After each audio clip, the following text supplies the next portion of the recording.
Pelo menos já ligou, né? Amém. Graça, misericórdia e paz da parte de nosso Senhor e Salvador Jesus Cristo. Amém? Nós vamos ler hoje 2 textos. Eu vou ler aqui porque para vocês abrirem, fica no começo e no final, então eu vou ler seguido Deuteronômio 4:2 e Apocalipse 22, 18 e 19. Diz assim a palavra do Senhor: nada acrescentareis à palavra que vos mando, nem diminuireis dela, para que guardeis os mandamentos do Senhor vosso Deus, que eu vos mando. Eu, a todo aquele que ouve as palavras da profecia deste livro, testifico: se alguém lhes fizer qualquer acréscimo, Deus lhe acrescentará os flagelos escritos neste livro. E se alguém tirar qualquer coisa das palavras do livro desta profecia, Deus tirará a sua parte da árvore da vida, da cidade santa e das coisas que se acham escritas neste livro. Amém? Vamos orar. Senhor, nosso Deus e nosso Pai Celestial, o Senhor é aquele que sonda e conhece os nossos corações. O Senhor é aquele que tem nos sustentado com a sua mão direita fiel, mesmo apesar de todos os pesares e apesar de nós. O Senhor tem nos colocado de pé diante da sua presença e fazendo a sua obra.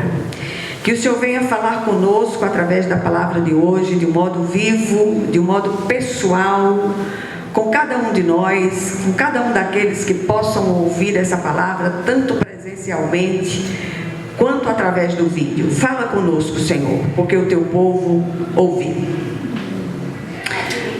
Meus amados irmãos, de uma maneira geral, amadas irmãs presentes, o desejo do nosso coração é alertá-los quanto ao cuidado que devemos ter com a santa palavra de Deus, cuidando em não lhe acrescentar ou tirar nada.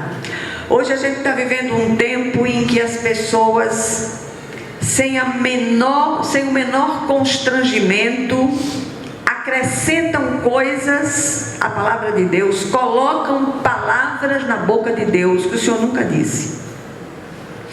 Isso é sério demais.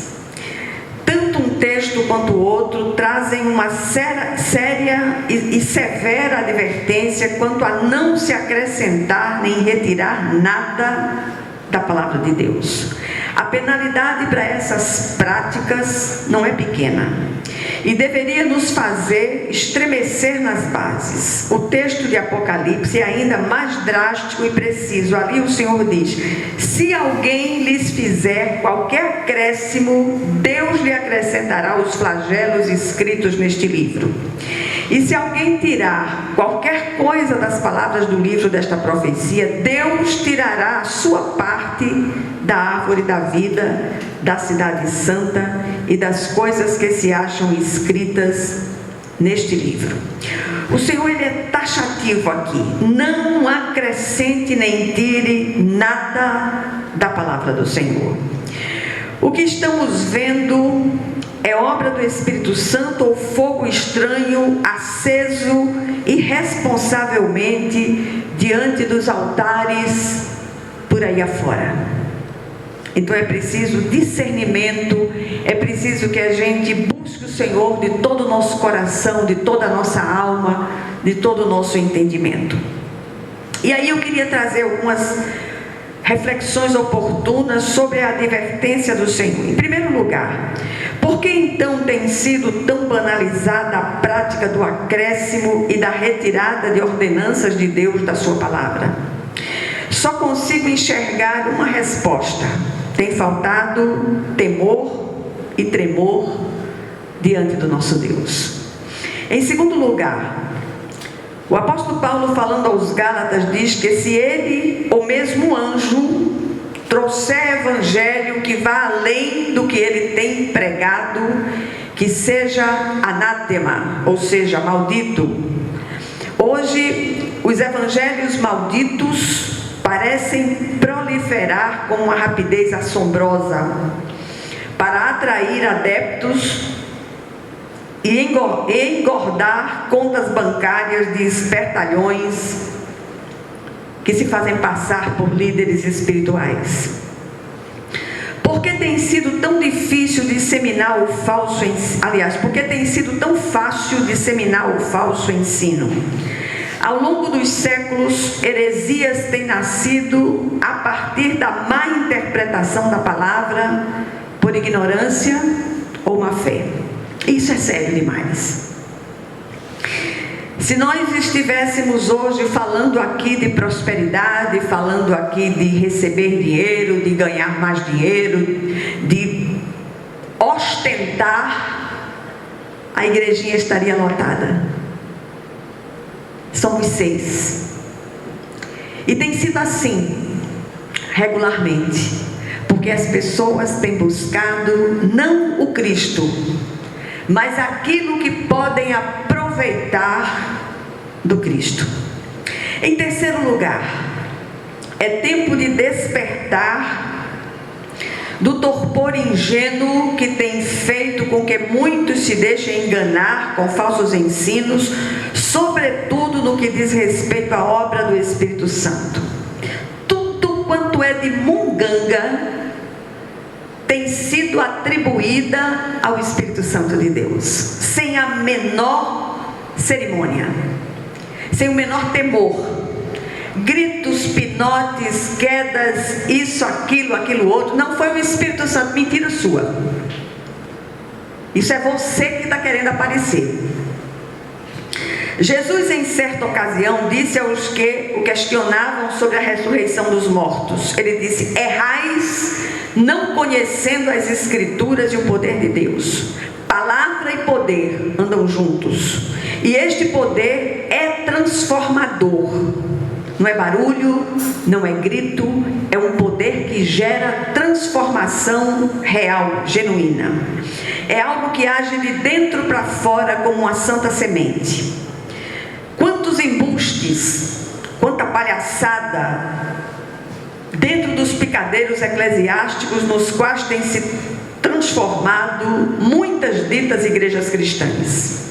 Quanta doidice histérica que tão desrespeitosamente tem sido atribuída ao Santo Espírito. Misericórdia.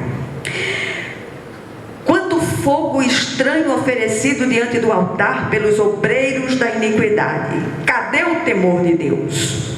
Judas, não o Iscariotes, mas o irmão de Jesus, em sua epístola, sentencia contra esses obreiros da iniquidade.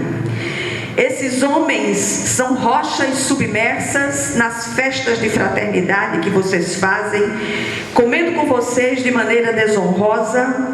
São pastores que só cuidam de si mesmos, são nuvens sem água, impelidas pelo vento, árvores de outono sem frutos, 2 vezes mortas, arrancadas pela raiz. São ondas bravias do mar, espumando seus próprios atos vergonhosos, estrelas errantes para as quais estão reservadas para sempre as mais densas trevas. E aqui só vale um alto e sonoro misericórdia. Que os olhos desses que assim agem sejam abertos, sejam desvendados e acordem enquanto há tempo. Em quarto lugar, como diz um autor cristão chamado John MacArthur em seu livro Fogo Estranho, uma leitura que é imperdível para todos que amam a palavra de Deus e têm zelo por ela, ele diz: encoberta por uma linguagem de fé e generosidade, toda farsa é um artifício ilusório projetado para explorar o ganancioso e enganar os desesperados. Um diagnóstico perfeito de tudo que nós temos visto, sobretudo da enfermidade espiritual que tem acometido a muitos nos guetos eclesiásticos. Olha que coisa séria. Em quinto lugar, pregadores da prosperidade rasa têm iludido os tolos, os incautos com revelações extrabíblicas. O resultado disso, prejuízo prejuízo ao Evangelho da Graça. Diz ainda MacArthur: do ponto de vista do marketing, é eficaz um cheque em branco como garantia de saúde e riqueza, misturado com doses insanas de pensamento positivo e banalidades superficiais. Podem aumentar a audiência e vender livros, mas tudo isso é um grande embuste e não tem nada a ver com o cristianismo bíblico. Acordemos. É tempo do povo de Deus acordar, é tempo do povo de Deus se instruir através da santa palavra de Deus. Muitos deixam de ouvir a palavra, aquilo que está escrito aqui, quando isso não... Eles retalham textos bíblicos, recortam textos bíblicos tirados dos seus respectivos contextos. Texto bíblico tirado do seu contexto é pretexto para a criação de heresias. Isso é sério demais.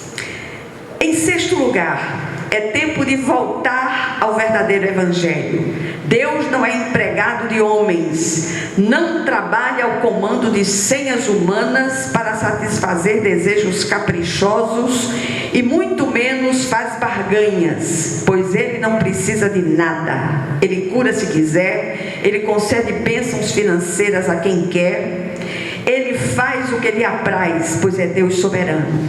Todas as tentativas de manipular o Senhor são vãs, são malignas. Paulo, falando aos Romanos, diz ainda: pois o reino de Deus não é comida nem bebida, mas justiça, paz e alegria no Espírito Santo. O que é que essa breve mensagem nos traz no dia de hoje? Em primeiro lugar, o símbolo do cristianismo é uma cruz sangrenta, não um pódio iluminado a neon para ressaltar as performances humanas. Em segundo lugar, quem quiser seguir ao Cristo, a si mesmo se negue, tome a sua cruz e então o siga. Em terceiro lugar, não há nova revelação, não há nada a acrescentar nem a tirar da santa palavra de Deus. O que sempre existiu é a necessidade de entendimento iluminado pelo Espírito Santo para compreender aquilo que já foi revelado pelo Senhor. Em quarto lugar, porque o Espírito que dizem ser santo faz tanto barulho, mas não traz a verdadeira transformação? Porque não é o Espírito Santo de fato, o divino consolador e conselheiro, aquele que foi enviado para glorificar o Cristo, para convencer da justiça, do juízo e do pecado. O conselheiro e guia celestial nos guiará a toda a verdade. O Santo Espírito derrama do seu divino fruto para fortalecer os crentes e seus dons, para habilitá-los a fazerem a obra de Deus. E, sobretudo, para glorificar o Senhor Jesus Cristo com um viver testemunhal. O maior testemunho que podemos dar é o nosso viver diário, do levantar ao deitar. Às vezes as pessoas dizem: olha, vamos na igreja tal, que fulano de tal vai dar um testemunho. Eu vou não. O testemunho que eu queria ver era o dia a dia dele, dentro de casa, como ele trata os filhos, ou ela como trata os filhos, como se trata o cônjuge, como se trata aqueles que estão à sua volta. Isso é testemunho. Isso é testemunho que vale a pena se ver, se testemunhar. Aqui na frente, as pessoas muitas vezes vêm e dizem aquilo que elas querem. E aqueles que estão sentados, sobretudo nas grandes comunidades, muitos ali estão ávidos por uma palavra, e muitas vezes aquele testemunho foi manipulado para atender determinadas demandas. Isso é sério demais. Que nós possamos buscar um viver testemunhal. Temamos e tremamos na presença gloriosa do nosso Deus. É tempo de acordar, que pensemos nisso e nos deixemos ministrar pelo Santo Espírito. Entra no teu quarto, fecha a porta. Fala com o teu pai que ouve em secreto. E teu pai que ouve em secreto, ele te responderá e te acudirá. É assim que tem sido. Amém? Vamos orar uns pelos outros, ou umas pelas outras.